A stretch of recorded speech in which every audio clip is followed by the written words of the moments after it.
உண்மையின் நெருக்கத்துக்கு பக்கத்துல வாழ்வியல படம் பிடிச்சு காட்டியிருக்கு இந்த நீலிரா. படத்தினுடைய கதைக்கு போறதுக்கு முன்னாடி நம்ம சேனல சப்ஸ்கிரைப் பண்ணுங்க. கதை இதோ. 1988 இலங்கை வடக்கு மாகாண பகுதியில இருக்கக்கூடிய ஒரு கிராமத்தில நடக்கக்கூடிய கதை தான் இது. கல்யாணம் விசேஷ ஏற்பாடோட நடந்துட்டு இருக்கக்கூடிய அந்த வீட்ல உறவுக்காரர்கள், குழந்தைகள், பெரியவங்க அப்படின்னு எல்லாருமே மகிழ்ச்சியா இருந்துட்டு இருக்காங்க. விடிஞ்சா திருமணங்கிற நிலையில அன்று இரவு இந்த அமைதிப்படை குழு அந்த வீட்டுக்குள்ளார போக வேண்டிய கட்டாய சூழல் ஏற்படுது.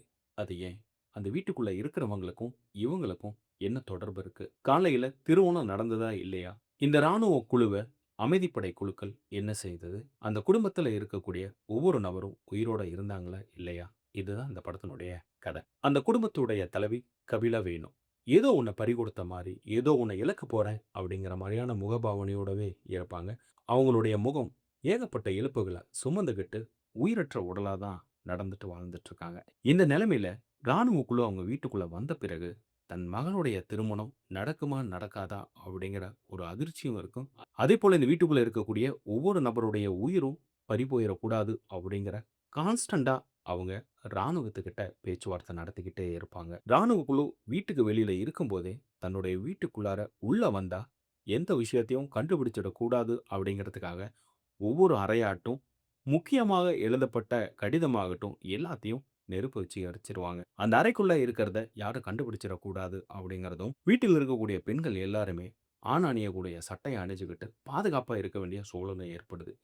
அது அதுக்கு முன்னாடி ஏற்பட்ட ஏதோ ஒரு நிகழ்வுடைய பாதிப்பு தானா? அப்படிங்கிற கேள்வியும் வரும். கர்ப்பமா இருக்கக்கூடிய மகள், நாளைக்கு திருமணம் நடக்கக்கூடிய மகள், உறவுக்கார பெண்மணி, அம்மா நடக்க முடியாம வீல் சேர்ல வரக்கூடியவங்க, அப்பா ஓய்வு பெற்ற ராணுவ வீரர். அந்த வீட்டுக்குள்ள இருக்கக்கூடிய ஒவ்வொரு நபருக்கும் நான் தான் பொறுப்பு அப்படிங்கிற அந்த குடும்ப பெண்மணிக்கான முக்கியமான ரோல ப்ளே பண்ணியிருக்காங்க கபிலா வேணு.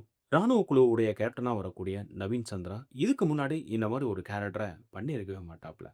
எந்த ஒரு நேரத்திலயும் சிவிலியனுக்கு பிரச்சனை வந்துடக்கூடாது. அதேபோல நாம வந்திருக்கக்கூடிய வேலைய கரெக்ட்டா செய்யணும் அப்படிங்கிறதுல, அந்த குழுவுக்கு தலைமையேத்து அங்க அதுல் அப்படிங்கிற அந்த கேரக்டர் ரோஷித் கொகாடே பண்ணியிருப்பாரு. அவரு உணர்ச்சிய அதிகமா வெளிப்படுத்தக்கூடிய ஆட்கள். சந்தேகம் அப்படின்னு வந்தா டக்குன்னு சுடக்கூடிய ஒரு நபர். அவரையும் கண்ட்ரோல் பண்ணும். இவரு ஹிந்தி பேசக்கூடிய ஆள். அங்க இருக்கக்கூடிய மக்கள் தமிழ் பேசுறவங்க. தான் கூட வந்திருக்கக்கூடிய டிரான்ஸ்லேட்டர் ஆள பிடிச்சுக்கிட்டு அவங்க என்ன சொல்றாங்க? ஏது சொல்றாங்க?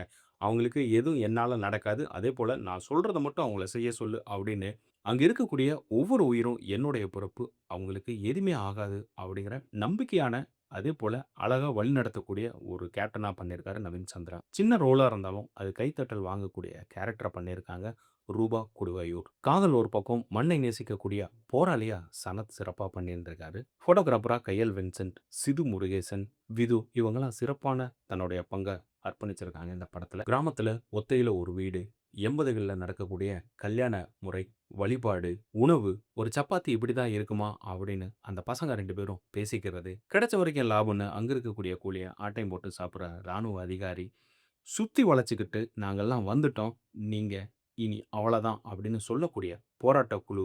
இனி அடுத்தது என்ன நடக்குங்கிற பரபரப்பான சூழல திரைக்கதையா வடிவமைச்சிருக்காரு இயக்குனர் சோமித்தரன். 80கள்ல இலங்கையில இந்த மாரியான ஆடைகள் தான் அணிஞ்சிருப்பாங்க. அவங்களுடைய கல்யாண முறைப்பாடு இப்படிதான் இருக்கும். அதனுடைய ஆடையாகட்டும், ஒவ்வொன்னும் கவனிக்கத்தக்க வகையில பண்ணியிருக்காங்க. Costume designer Zubair Tharangani. Captain Vijayakanth 80கள்ல அங்க எப்படி கொண்டாடிட்டு இருந்தாங்க. வைதேகி காத்திருந்தால் படமாகட்டும், அவருடைய போஸ்டர் அங்க ஒட்டியிருக்கிறப்ப, அந்த பையன், "அண்ணா அத குடுங்கண்ணா" அப்படின்னு கேட்டு, தன்னுடைய வீட்ல அவர் போட்ட உடனே கைத்தட்டி ரசிக்கிறதாகட்டும், அவருடைய போலீஸ் படத்த ஒண்ணு ப்ளே ஆயிட்டு இருக்கிறப்ப, உள்ளுக்குள்ள வரக்கூடிய சில குறியீடு விஷயங்களாகட்டும், இந்த காட்சிகள் எல்லாமே அடுத்தது என்ன நடக்குங்கிற பயத்தை ஏற்படுத்திக்கிட்டே இருக்கும். 80கள்ல தமிழ்நாட்டுல இந்த மாரி தான் இருக்கும் வீடு அப்படிங்கிறத ஓரளவுக்கு நம்மனால சிறப்பா சொல்லிட முடியும். ஆனா, சிலோன்ல 80கள்ல இந்த மாரி தான் வீடு இருக்கும். அந்த வீட்டுக்குள்ளார இந்த மாரியான பொருட்கள்லாம் இருக்கும். கல்யாண திருவிழா அப்படிங்கிறப்ப, வீட்டுக்குள்ளார டெக்கரேஷன் அப்படிங்கிறது இந்த மாரியெல்லாம் தான் பண்ணுவாங்க அப்படிங்கிறத கண் முன்ன கொண்டு வந்து நிறுத்தியிருக்காரு கலை இயக்குனர் மார்ட்டி.